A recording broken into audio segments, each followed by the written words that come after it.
Hello, welcome to the episode.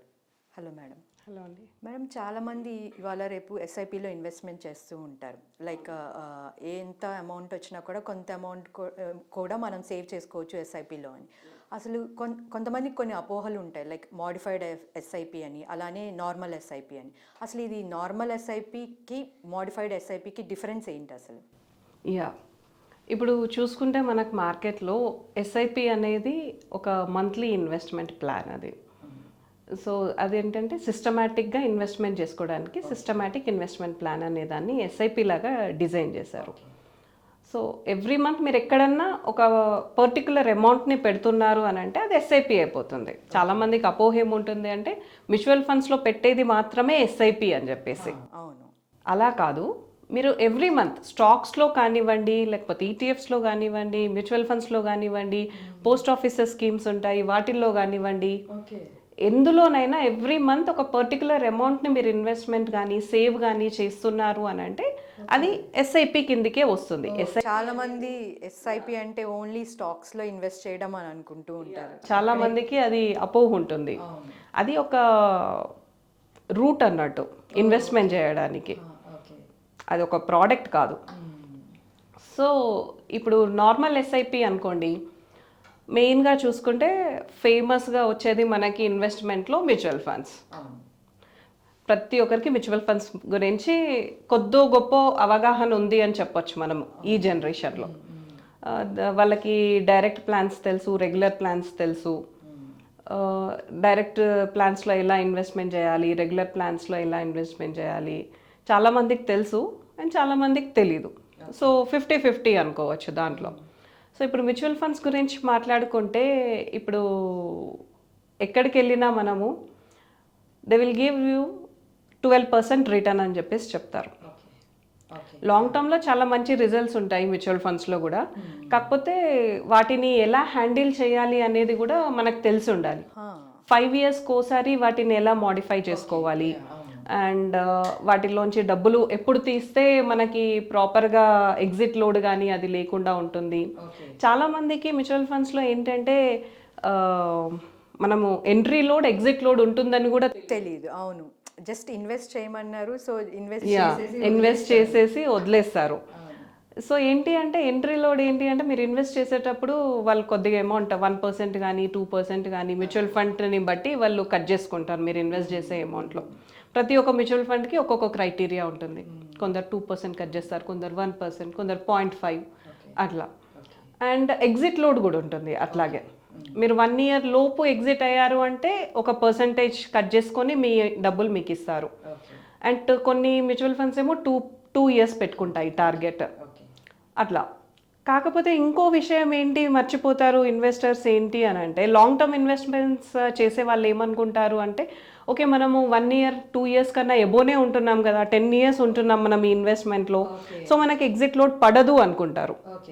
So మీరు first point ఒకటి గుర్తుపెట్టుకునేది ఏంటి అని అంటే, మీరు 10 ఇయర్స్ అనుకోండి మీ long term investment, the last 2 years ఏదైతే ఇన్వెస్ట్మెంట్ చేస్తారో దానికి ఎగ్జిట్ లోడ్ ఖచ్చితంగా పడుతుంది.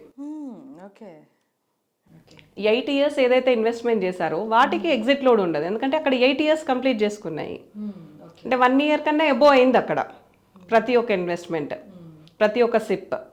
ఇప్పుడు last 10th year 9th year కానివ్వండి 10th ఇయర్ కానివ్వండి, మీ సిప్స్ ఏవైతే చేశారో 9th ఇయర్లో ఇన్వెస్ట్మెంట్ చేసి మీరు 10th ఇయర్లో విత్డ్రా చేసుకుందాం అనుకుంటారనుకోండి మొత్తం అమౌంట్, ఆ మిగతా 8 ఇయర్స్కి మీకు ఎగ్జిట్ లోడ్ ఉండదు. 9th ఇయర్ ఆ 1 ఇయర్ పీరియడ్ ఏదైతే ఉంటుందో దానికి ఖచ్చితంగా ఎగ్జిట్ లోడ్ కట్ చేస్తారు కంపెనీ వాళ్ళు. ఓకే, సో ఇవన్నీ జనరల్గా చాలా మందికి అసలు చాలా మందికి తెలీదు వీటి గురించి, అంటే ఇంత డీప్గా ఆలోచించరు.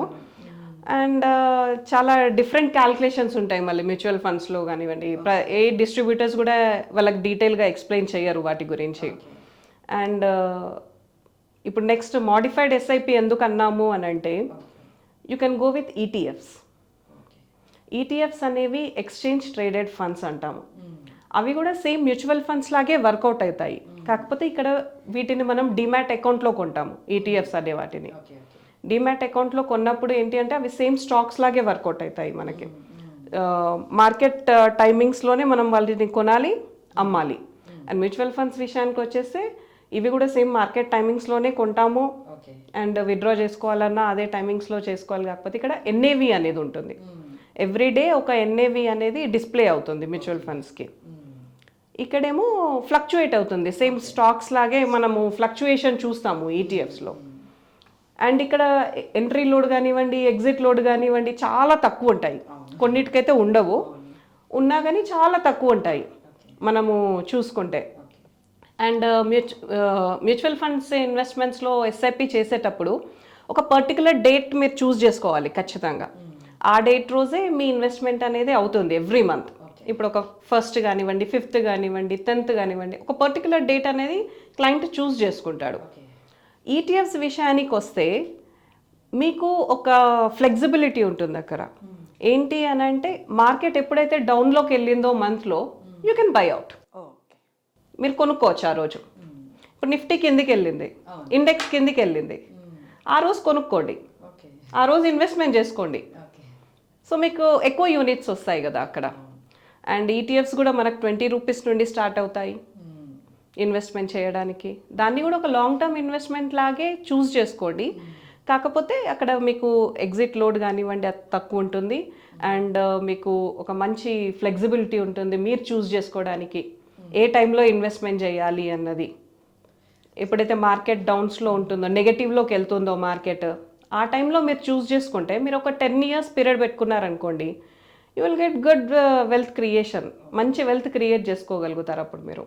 సో ఇక్కడ మీరు మ్యూచువల్ ఫండ్స్లో ఒక 10 years లాంగ్ టర్మ్ పీరియడ్ పెట్టుకున్నా మీకు ఒక 15 to 18% ఎక్స్పెక్ట్ చేసినా కానీ, సపోజ్ ఒక 20% ఎక్స్పెక్ట్ చేసినా కానీ, మనం ఇప్పుడు పాస్ట్ హిస్టరీ చూసుకుంటే నిపాన్ ఇండియాది వీ హ్యావ్ సీన్ యాజ్ 26% 10 yearsలో 26%, 28% కూడా చూసాం నిపాన్ ఇండియాది మ్యూచువల్ ఫండ్స్ది. సో ఈటీఎఫ్స్కి వచ్చేసరికి 1 yearలోనే 26%, 36% రిటర్న్స్ ఇస్తున్నాయి. ప్రత్యూష గారు, ఇక్కడ నాకు ఒక చిన్న డౌట్. జనరల్గా సిప్ అంటే ఇన్వెస్ట్ చేసేసి వదిలేస్తాము అనుకుంటారు, కానీ మీరు ఇప్పుడు చెప్తుంటే దీంట్లో చాలా ఉంది నేర్చుకోవడానికి అనిపిస్తుంది. అసలు ఇట్లాంటి అడ్వైస్ కావాలంటే ఎవరిని సంప్రదించాలంటారు అసలు? మంచి ఫినాన్షియల్ అడ్వైజర్స్ ఉన్నారు మార్కెట్లో, మంచి ఫినాన్షియల్ ప్లానర్స్ ఉన్నారు.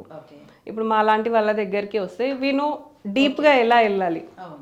మాకేంటి అంటే మేము ఇదే కమ్యూనిటీలో ఉంటాం కాబట్టి మేము కొత్తగా నేర్చుకుంటూనే ఉంటాము డైలీ. మాకు కొత్త క్లయింట్స్ వస్తుంటారు, ఆ క్లయింట్స్ మనీని మేము డైలీ హ్యాండిల్ చేస్తూనే ఉంటాము. మీరేంటి మీ ఒక్కరి మనీని మాత్రమే హ్యాండిల్ చేస్తారు. చాలా మందికి అవేర్నెస్ ఉండదు, ఇట్లా ఫైనాన్షియల్ ప్లానర్స్ దగ్గరికి వెళ్ళొచ్చు అని చెప్పేసి చాలా మందికి అవేర్నెస్ ఉండదు. సో వన్స్ వాళ్ళు వచ్చి వాళ్ళు తెలుసుకుంటే, ఇప్పుడు మీరు ఎవరినైతే ఎఫోర్డ్ చేసుకోగలుగుతారో వాళ్ళ దగ్గరికి వెళ్ళండి అండ్ చూస్ ద రైట్ పర్సన్ని చూస్ చేసుకొని మీరు వెళ్ళండి. ఇప్పుడు కొందరు మోస్ట్లీ అడ్వైజర్స్ అందరూ చాలా ప్రాపర్గా అడ్వైజ్ ఇస్తారు, డిస్ట్రిబ్యూటర్స్ మాత్రమే చాలా డీటెయిల్గా ఎక్స్ప్లెయిన్ చేయరు అన్నట్టు. Distributors and advisers are totally different. చాలా డిఫరెన్స్ ఉంటుంది ఇద్దరికి, డిస్ట్రిబ్యూటర్స్కి అండ్ అడ్వైజర్స్కి. డిస్ట్రిబ్యూటర్స్ చాలా డీటెయిల్గా ఎక్స్ప్లెయిన్ చేయరు మనకి, ఏంటి ఎగ్జిట్ లోడ్ ఏంటి, ఎంట్రీలు. వాళ్ళకి ఏంటంటే ఎన్ని ఎక్కువ ప్రోడక్ట్స్ పోయాయి ఈ మంత్ అనేదే వాళ్ళ టార్గెట్ ఉంటుంది తప్ప క్లయింట్కి బెనిఫిట్ అవుతుందా లేదా అన్నది టార్గెట్ ఉండదు వాళ్ళకు. సో అందుకే ఎప్పుడు చూస్ చేసుకున్నా కానీ మీరు ఎస్ఐపి వెళ్ళేటప్పుడు కూడా, ఇప్పుడు ఎట్లాగైతే జనరేషన్ చేంజ్ అవుతుందో, జనరేషన్స్ చేంజ్ అయినప్పుడు ఎలాగైతే మోడిఫై అవుతున్నారు, కొత్త ఎలా నేర్చుకుంటున్నారు, కొత్త ఎలా అడాప్ట్ చేసుకుంటున్నారో వాళ్ళ లైఫ్లో, కొత్త థింగ్స్ వస్తున్నాయి. ఇప్పుడు ఏఐ వస్తుంది, ప్రతి ఒక్కరు నేర్చుకుంటున్నారు దాన్ని, ప్రతి ఒక్కరు అడాప్ట్ చేసుకుంటున్నారు దాన్ని. అలాగే ఇప్పుడు ఇన్వెస్ట్మెంట్ ప్రాసెస్లో కూడా కొత్త స్టెప్స్ వస్తుంటాయి, వాటి గురించి తెలుసుకోండి. మీ మనీ ఎక్కడైతే ఇంకా మోడిఫై అవుతుంది, మంచి సేఫెస్ట్ జోన్లో ఎలా మోడిఫై అవుతుంది. ఇప్పుడు ఎక్కువ రిస్క్ తీసుకోగలిగే వాళ్ళు మంచి మోడిఫై అయ్యే దాంట్లో మీ ప్రోడక్ట్స్ని పెట్టుకోండి. అండ్ కొంత అమౌంట్ని సేఫ్ జోన్లో కూడా ఉంచుకోండి. టోటల్గా రిస్కీ ప్రోడక్ట్స్లోనే పెట్టకుండా సేఫ్ జోన్లో కూడా ఉంచుకోండి మీ ప్రోడక్ట్స్ని. గవర్నమెంట్ ప్రోడక్ట్స్ కానివ్వండి, ఫస్ట్ టాక్సేషన్ చూసుకోండి, టాక్సేషన్ మొత్తం ఫుల్ఫిల్ అవుతుందా లేదా, అవన్నీ అయిన తర్వాత then go for investment products. Okay ma'am, thank you so much. మా వ్యూవర్స్ కోసం చాలా చక్కటి ఇన్ఫర్మేషన్ ఇచ్చారు. సో చూసారు కదా వ్యూవర్స్, జనరల్గా ఎస్ఐపి అంటే ఏంటి అండ్ సింపుల్ ఎస్ఐపికి మాడిఫైడ్ ఎస్ఐపికి డిఫరెన్స్ ఏంటో మనకి చక్కగా వివరించారు. Thank you so much. ఇది ఇవాల్టి మన ఇంటర్వ్యూ. మళ్ళీ మరో ఇంటర్వ్యూతో మీ ముందుంటాం. Thank you. మరిన్ని వీడియోస్ కోసం ఛానల్ ని సబ్స్క్రైబ్ చేయండి, లేటెస్ట్ అప్డేట్స్ కోసం వాట్సాప్ ఛానల్ ని ఫాలో చేయండి అండ్ లింక్ డిస్క్రిప్షన్ లో ఉంది.